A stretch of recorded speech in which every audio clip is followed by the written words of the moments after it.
I'm Chef Ray Bear from Halifax, Nova Scotia. I'm a Cree chef and been in the industry for, let's say, 30 years. I have my own company and kind of not based in one particular spot. I do a lot of high-end events, lots of land-based teaching, that sort of thing, but basically Indigenous-based stuff. I guess I started cooking very young. I think I was about 12 when I hit the industrial kitchen, if you will, and really knew exactly what I wanted to do at a young age.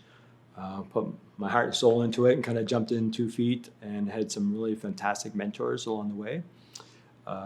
Earlier on, probably when I was about 16, I worked for a company that used to do Treaty Day in Halifax. And Treaty Day would be at the Lord Nelson Hotel. And so all the different communities would bring food from their community, raw food, salmon, bear,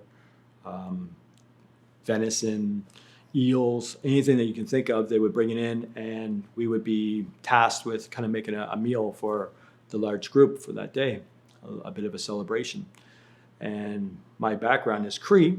I didn't grow up in this area, so a lot of those items were new to me. And year after year we did it, I would get more comfortable working with the items, and I would talk to the people and talk to the elders and find out a little bit more what to do with them. And that really got me interested in my background in Indigenous cooking. And it kind of went from there. And so every year I would get more into it, and basically throughout my career, it kind of went from mainstream kind of high end, but always with an idea of one with the land and land-based cooking, and that's led me to this point where I've basically focused mostly on Indigenous food. Yeah, Canada is one of those unique countries, probably more so than many, that we have the melting pot, if you will, of all these different cultures that kind of come together. But we're also a new country compared to many historic countries. And so it's been a hard and kind of long-fought battle to establish our own type of cuisine, because we do have all those different influences. But I think if you look at how cooking is going now, the world is small and you can pretty much get anything at any time, anywhere. But the focus of chefs and hopefully most people eating is, in your area, what's the biodiversity around your area, and that's what cuisine should be based on, with influences from other places, of course. So I would say, Canada is known for maple syrup and, probably some of our biggest exports, lobster and that sort of thing. Could I say that we have a particular Canadian dish that represents us? Probably not, because we're such a huge country. But I would say that in the last 5 or 10 years, Indigenous cuisine has definitely come a long way and is pretty much at the forefront of any Canadian cuisine. Yeah, I think Canada is definitely really getting known for its different regions. So, of course, on the East Coast, we're known for our seafood, and I think on the West Coast, they're known for their seafood as well, but a different type of seafood. And then through the prairies and kind of midland Canada is more known for probably, their beef and their, stuff that they raise and agriculture and that sort of stuff, right? But I think as far as tourism goes, each area of Canada has its own little unique microclimate of tourism.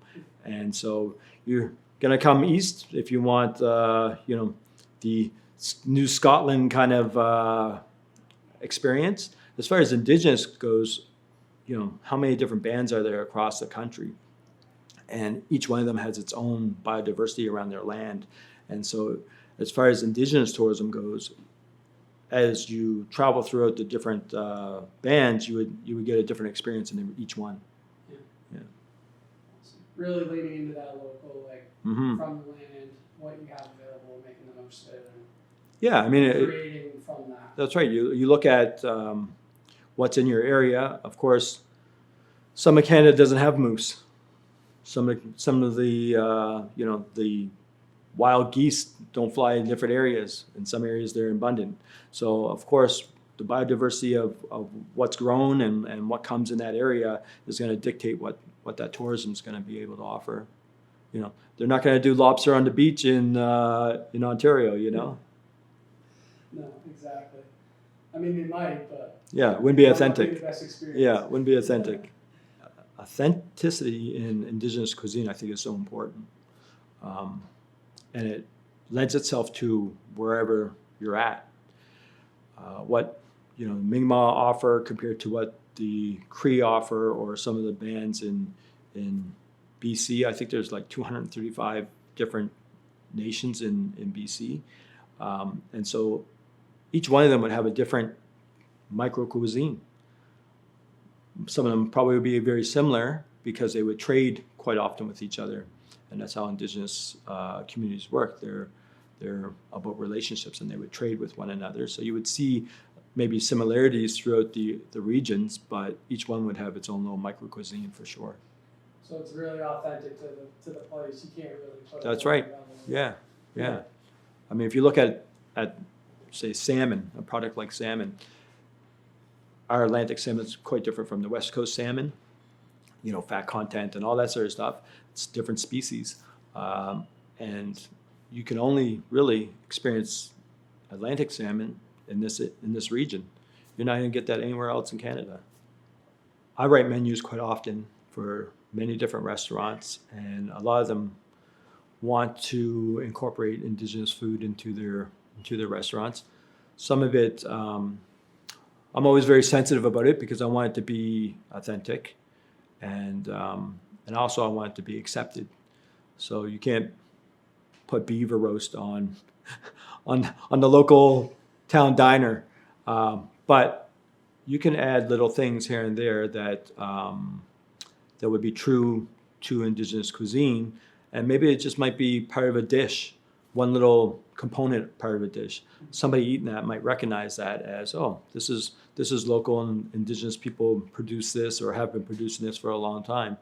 You know, I think when you see wild blueberries on a menu, not everybody goes right to, oh, that's an Indigenous product, but of course it is. Yeah, I think it's becoming more on the forefront.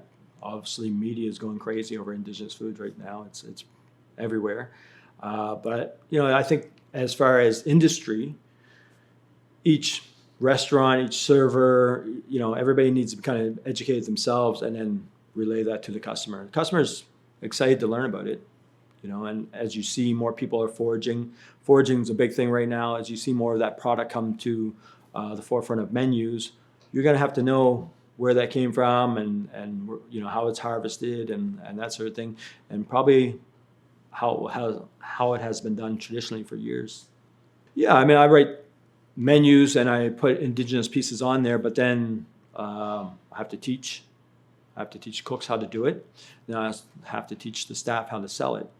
So you see biochar now or you see activated charcoal in breads and all this different thing. Well, that is something that Indigenous people have been doing for a long time. And when you eat charcoal, it's actually a detoxification. It's a cleansing, and people wouldn't actually know that that's part of Indigenous stuff and where it came from, but that's part of how we got some of our minerals and that sort of thing. And that's part of our history. Indigenous culture as a whole, I always say it comes back to relationships. The Indigenous community is about building relationships, and Indigenous culture is about trading, giving, and taking and learning. I think we've been doing that for a long time, and we're pretty open-minded. I go back to the Mi'kmaq idea of two-eyed seeing. Having one eye in tradition and one eye in modern. And I think that's a great way to teach people. We want to teach our traditions, but we also want to show that, we're a nation that is open-minded and we grow and we can do things in a modern sense as well. And so when we do events or we do restaurants, it's not taking a step back in time. It's more about, this is our theory, this is our beliefs of working one with the land, and then here's how we take it up a notch. Same as any culture, people grow with technology, grow with innovation, and I don't think that when we talk about Indigenous, we should be held to when we're living in canoes and traveling down the rivers. We would grow the same as any nation would grow in our theories and our understandings of the land and all that sort of thing. I teach a lot, teach Indigenous youth primarily. And so I always start with land-based. Start with land-based with the, one with the land theory, and, let's treat nature properly, and let's harvest in the seasons. Let's follow the calendar, if you will, of, when the dandelions come up, we go salmon fishing, those sorts of things.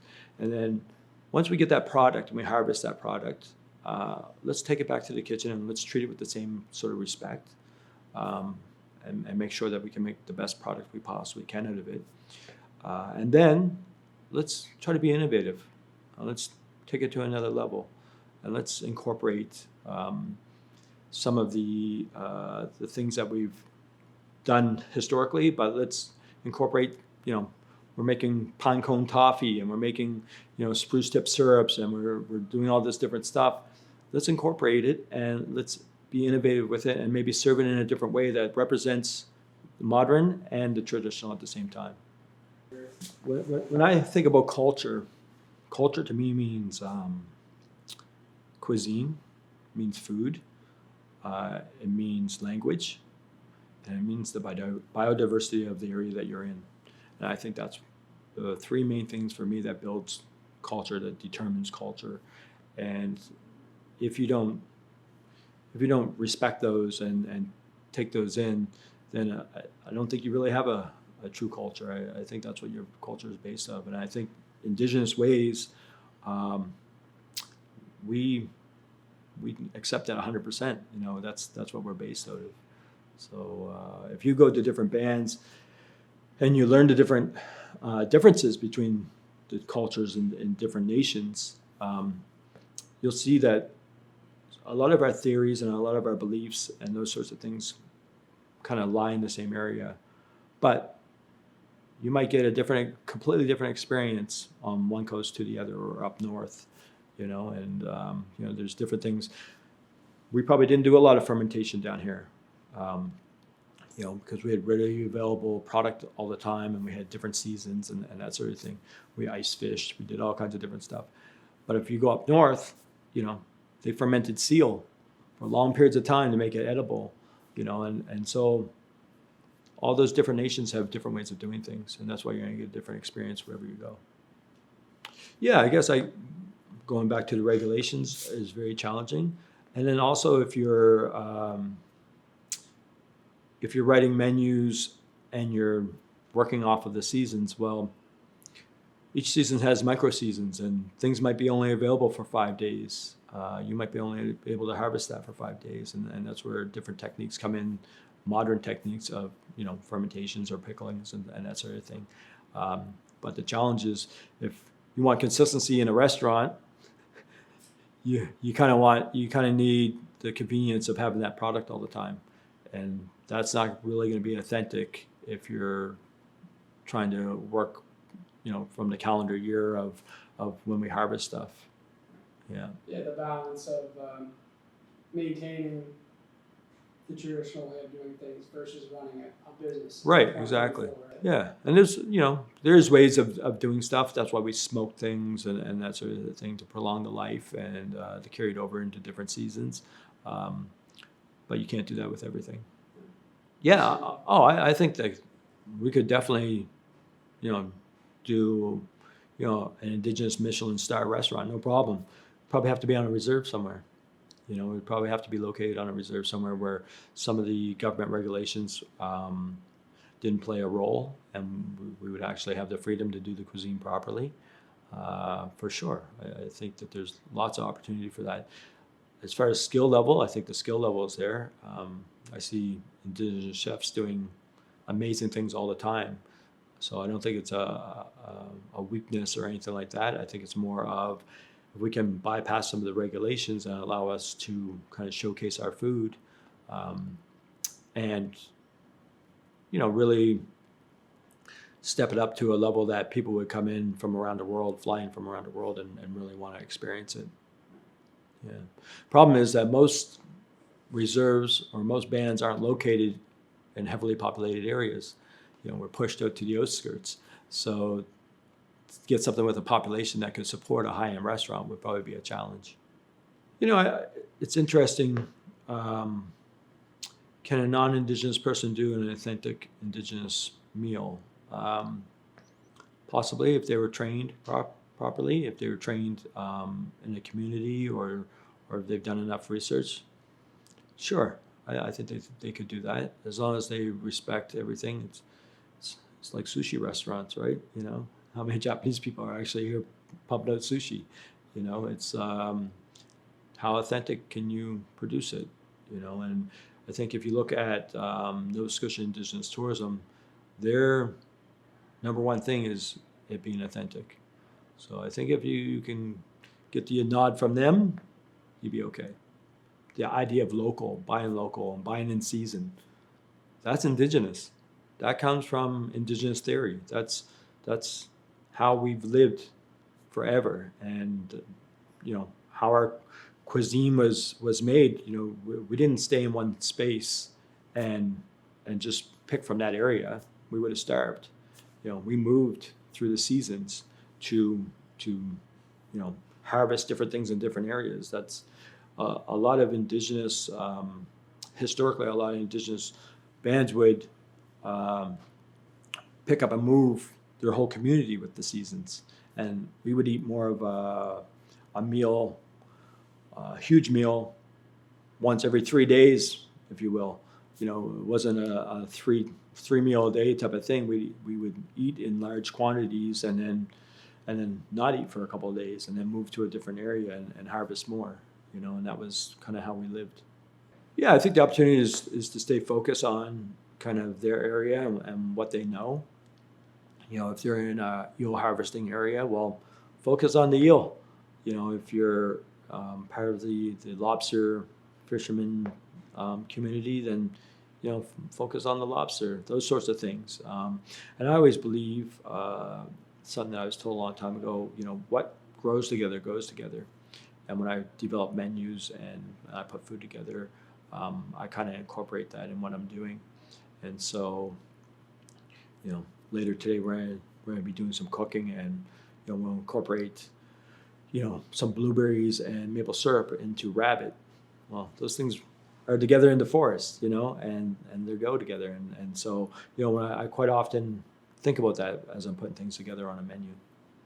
Yeah, career path as a freelance chef or a private chef or anything like that, I think comes with a wide range of experiences. I've traveled a ton. I've worked in different continents, different countries, everywhere. I've had a ton of different experiences, and I feel pretty confident, very comfortable going into any situation and being able to cook. And I think that just comes with years of experience. But it's fantastic as far as an entrepreneur, because I can go anywhere and make money. If I got the call to go to a different country, I know I can go there and I can perform, because I've seen so many different things. And I think that builds a lot of confidence in yourself doing those things. But I also think it helps the bank account. I was just recently flown to Seattle to do a dinner there. And I was there for 5 days, and I prepared a dinner by myself. And I'm sure they could have found somebody in Seattle to do that. But they knew that flying me in, I had the experience to be able to pull that off in a situation that wasn't ideal, and I could pull that off, and I enjoyed it. So when other people see what you're producing, they get confidence in you, and it creates opportunities. Work with a great chef every 6 months. Work with a great chef every 6 months. Take absolutely everything you can from that experience, and then move on quick. And just make sure that there are reputable places that you're working in, and each one is a different experience, and you'll build quite a career.